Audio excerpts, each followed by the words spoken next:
basketball in my head. This is my other love other than music. And when I went to New York, I realized I might need to put this down for a little while or pick it up and practice for a long time.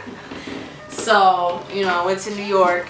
There's a site that I love. I'm up there every day. It's called thefancy.com. They got a whole lot of fancy stuff that I can't afford.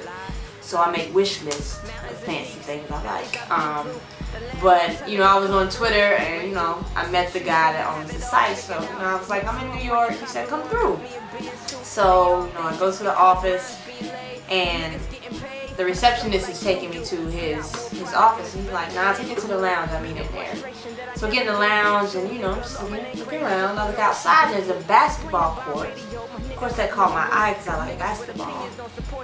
But on the court is the Celtics logo. So I was like, hey, Joe, who put that out there? He said, oh, the guy that owns this building or this company, whatever, is owner of the Celtics. His name is Jim Pallotta. So I was like, oh, okay, that's cool. So we go out there shooting hoops. You know, I gotta loosen up. I'm bricking a little bit. I gotta loosen up. I get it, you know. So, you know, I look in the glass door, and who is that? It's Jim Pallotta. Joe's like, wow, he's never here. So he's watching us, and he's like, come on, let's play one-on-one. I said, all right. And I'm thinking, Jim Pallotta, he's like 54. He might be like 6 feet, something like that. He's an older man, you know, he's relaxed, he's paid, he owns the Celtics. So he got a little gut, dress shoes, dressed up. So I'm like, alright, let's play then. So we're playing, and the first thing he says is, you know, go easy on me, I don't shoot that well. And that's when I knew he's about to get in my ass. He's about to get in my ass. So, you know, we go out there and the first time, he throws it up, it's nothing but net. I'm like, alright, that's cool. Give it back to him. He dribbles and then he does this whoopity whoop thing and he just goes by me and just like, man, what is going on? Like, I'm getting beat by a 54-year-old man who's a little heavier, a lot heavier than me. So, you know, we proceed to keep playing and I'm getting smashed, like smashed. So me and Joe played Jim Pallotta 2-on-1 and he beat our ass again.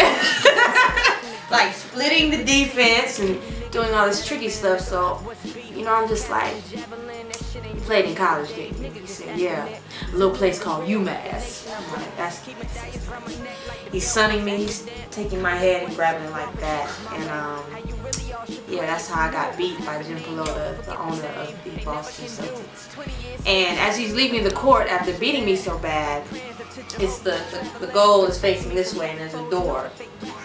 He slides the door open and pops it like this, gets behind it and takes the ball and shoots it over the door and it's nothing but net into the goal. Like, I do this every day. I do this every day. So, thank you, Jim Pallotta, for hurting my pride and my ego. And yes, that is my story of how I got beat by the owner of the Boston Celtics. Frontin' niggas give me heebie-jeebies, believe me. Frontin' niggas give me heebie-jeebies, believe me. Frontin' niggas give me heebie-jeebies.